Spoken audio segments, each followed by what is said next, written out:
Hello, Star Citizens. This is Captain Zed with Zedexis Gaming, and today we are going to do a review of the currently flyable Anvil Arrow. So, first things first, these are my opinions, and they may not be your opinions. Your opinions may be completely different, and that's a good thing. And second, my own bias, I try to let everybody know if I am biased significantly, I feel one way or another way toward a ship. And the Arrow doesn't really fit that for me either way. I don't love the ship. I don't despise the ship. So with that out of the way, we are going to do a quick walk around, take a look at the cockpit, and then we're going to see what she can do in combat. So, taking a walk around the ship, quickly you notice there are no component access anywhere. This is an old design, and she will need a full Gold Pass update as we go into engineering and needing to be able to change out and repair components. So she does not have that yet. She doesn't have a gun rack, an exterior gun rack like some fighters do. The only thing she has right now is she does have an exterior storage of 430k, which is about enough. You can put a full armor set, some weapons, some drinks, stuff like that, but that's about it.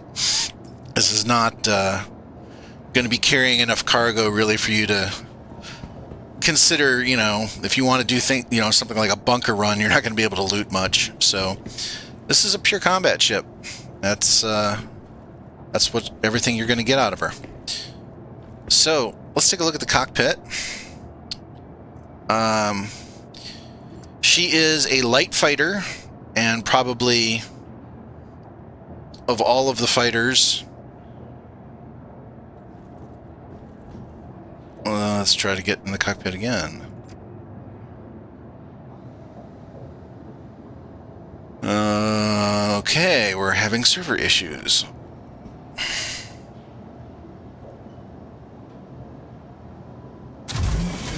There we go.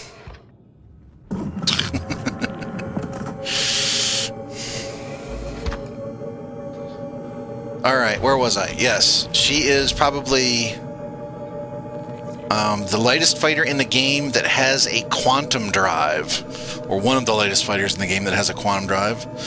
If you get much smaller than an Arrow, you're basically talking about a snub fighter that doesn't even have a quantum drive. So turning the all systems online. Power on here, what you can see is relatively straightforward cockpit. Pretty good visibility. I mean, it is a combat ship. You do have these struts here, which are not too bad, but some people may not like that. You've got 4 MFDs,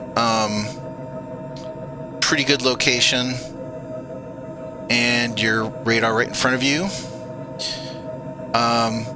They are continuing, of course, to modify the MFDs and the heads-up display as we continue to go into future patches. So some of this will change, but I think the basic locations are going to stay where they are right now for the ships. So this is probably very similar to what this ship is going to look like in the future. All right. Well, let's take her out for combat and see just what she can do.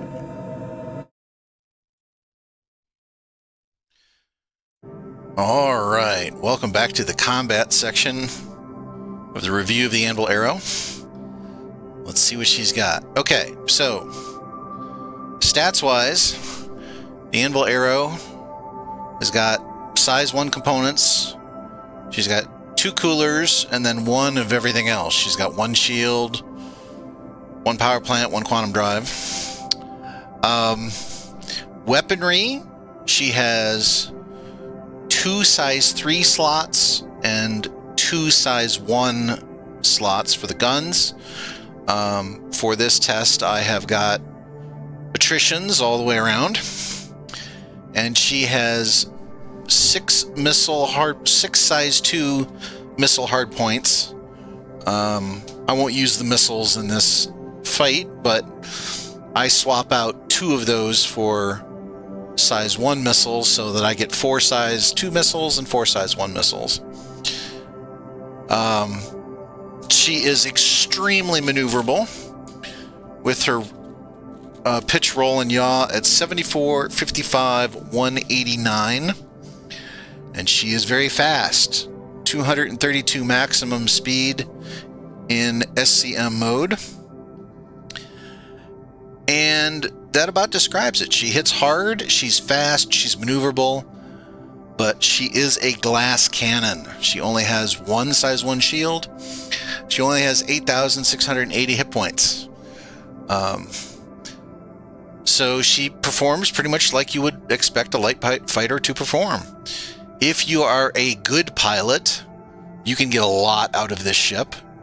Even in the current flight model, you know, Star Citizen likes to keep changing their flight model, and there's been periods of time where the Arrow really has been overpowered.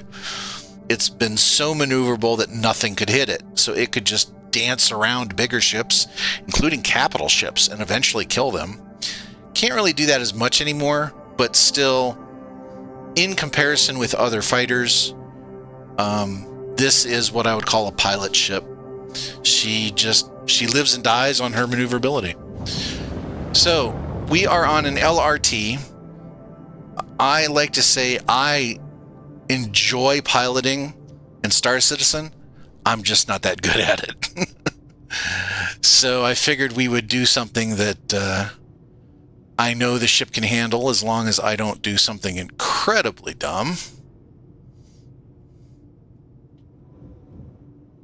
All right, weapons check. We're good.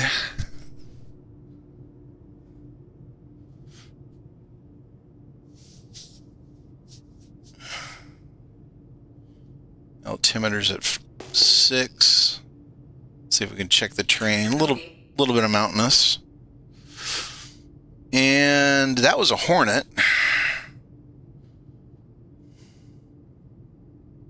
I can't stand that in this current patch cycle they don't show you the names of the ships. And that's a Banu Defender.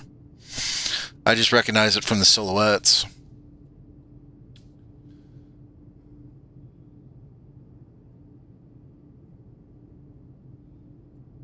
And we'll try to make sure that we do enough side strafing here to not get rammed, as the seems to be the AI's combat method of choice these days is to throw one large torpedo at you, which is their ship that they're flying. Okay. So we will attempt to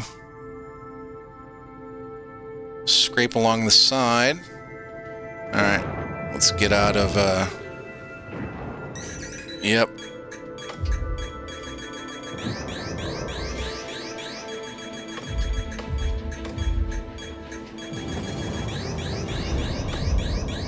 Shields.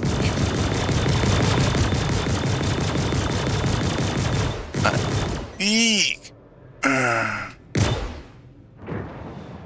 right. Oh, we're getting some desync. Sorry, folks. I may end up having to re-record this because the servers these days are somewhere in between terrible and what the hey was that.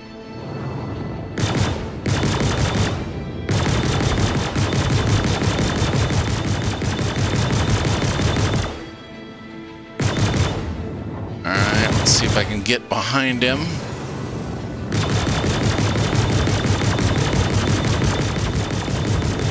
Getting some shots. Target destroyed.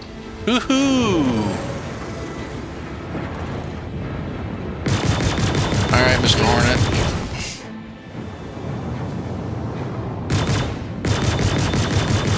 As you see, if I can play my cards correctly, this is a very good combat ship.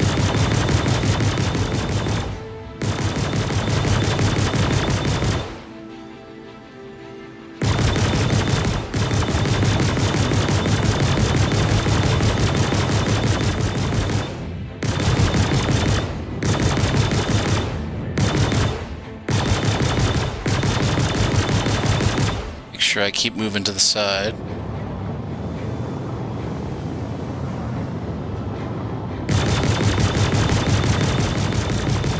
Good hits, good hits, good hits. Nice. All right. Contract complete. All right. Let's we'll head on back to base and do a final wrap up.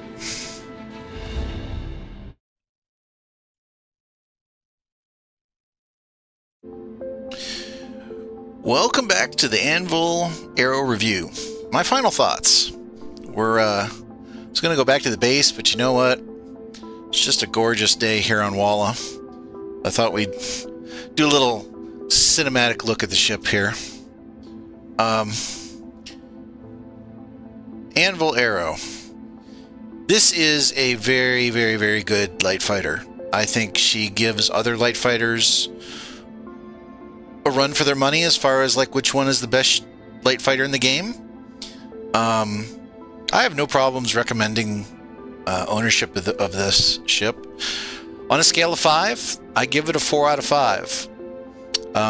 She's not had a gold pass yet, but this ship I think is well designed, and it's seen, you know, some nerfs over the years, but it's maintained its position, I think, as one of the best fighters in the game. She is $75 standalone pledge price, and this ship can also be purchased with a game package for $90. It's one of the few ships that's not like, you know, just a starter ship. Now, I wouldn't do that because it is a pure combat ship. I think if you are starting the game, you're much better owning an Aurora or, you know, a Cutter or something like that, a Titan. And I think this is a good, you know, secondary ship, whether you want to spend real money. You can buy it in game right now for 1.9 million AUEC, which I think is probably the best way to do it. You know, and then earning, and if you have a major patch, you can always go back and earn that money again. The ship is also rentable all of the time, which means you can rent it, and even though you will have the base layouts for, you know, guns and components, you can still get a feel. You know, do I enjoy flying this ship? Probably the only thing maybe negative I would say about her, other than the fact that she only has one shield, so she's a little squishy, is this ship to me is so maneuverable that it's almost a little twitchy. It almost over rotates when you try to, you know, move it. And I'm flying with a joystick, so that may have something to do with it, but man, is this thing fun to fly. An absolute joy. I don't think you can really go wrong with this ship. So that all being said, hope you enjoyed the review. Leave a like, subscribe, hit the bell, do all those kind of fun things. If you got any comments, leave them in the comment section and I will respond to them. If you got any ships that you would like me to review, between the ships that I have and what my friends have, I can review probably most ships in the game, with the exceptions of the, you know, really, really, really expensive stuff that I don't have access to. But we can see what we can do. If you are a new to Star Citizen, please consider using my referral code when you buy a game package. or for that matter, use anyone's referral code when you buy a game package, because CIG will give you free stuff, including more starting money when you first get in the game, which can be very, very important when you're new. So, that's my review for the Anvil Arrow. Hope you enjoyed, and hope everybody has an absolute great day.